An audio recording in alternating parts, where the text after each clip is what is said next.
Photographers Maris Rudzitis and Rodion Rodionov can be pretty tenacious when it comes to uncovering their shared history. This time, the Latvian and his Russian friend have set their sights on a secret military city. If the doors are locked, we have to find another way into the military facilities. The most important thing is not to destroy the history. Everything has to stay as it once was. But everything has been looted and destroyed. This housing complex was left abandoned a long time ago. Maris and Rodion capture the place where the children of Soviet military personnel were taught during the socialist era. None of this will be left standing 10 years from now, but when people hear about the early warning facility or the Skrunda military city, they can at least look at our photos. Latvia was occupied by the Red Army for 50 years. More than 500 military personnel and their families lived in Skrunda, from where the Soviet military controlled the Northwest European airspace. After Latvian independence, the radar stations were dismantled. Whether Latvia was occupied or not, whether it was a good time or a bad time, that doesn't matter to me.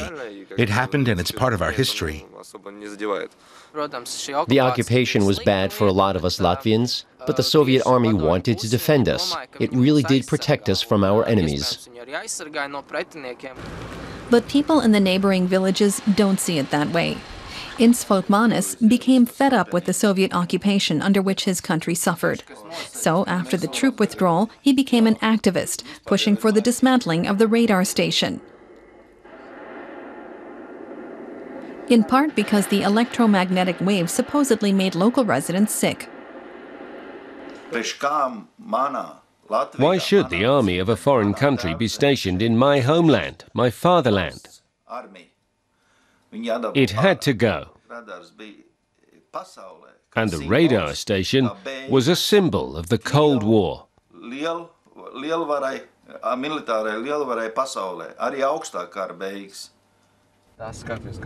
Maris and Rodion have explored more than 100 Soviet military bases. The Russian Balkan fleet was stationed at the former naval port at Liepāja from the time of the Tsars. The two amateur historians have found people here who are fighting to save the old buildings, with a macabre tourist attraction. Guided by actors, visitors can find out firsthand how sailors were punished for bad behavior.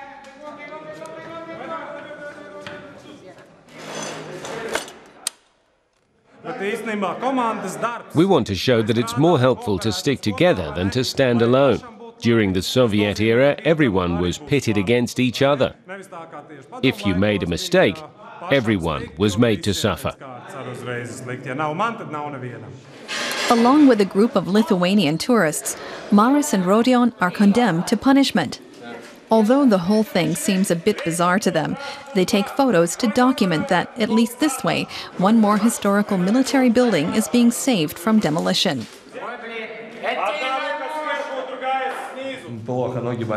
I've never experienced anything like this. My feet hurt, and I'm terribly upset. But now I understand that the communists wanted to humiliate people.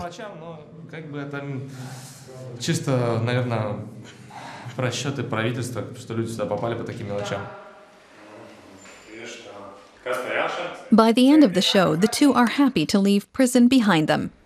Maris and Rodion use a short break to update their websites.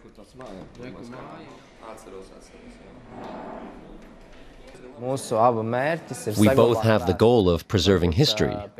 Of course we argue, but above all, we have this common goal. The two enthusiasts go to the countryside to see Andrejs Dikis.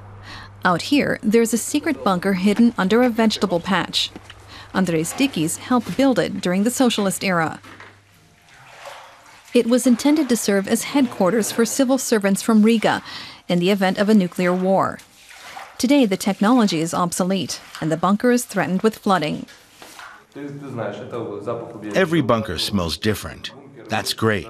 So each time I enter a bunker, I take a whiff, and that smell transports me to the past. Rodion and Maris rummage around. Andrejs Dikis is happy to finally be able to welcome someone to his run-down bunker. He's offering it for sale now and asking $10,000.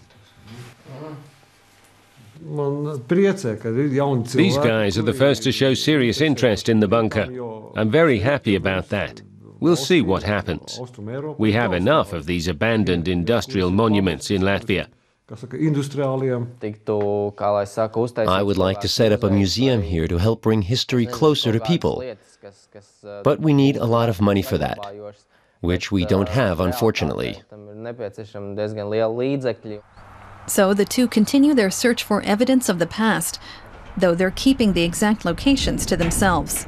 They don't want looters to destroy the last traces of the Soviet army in Latvia.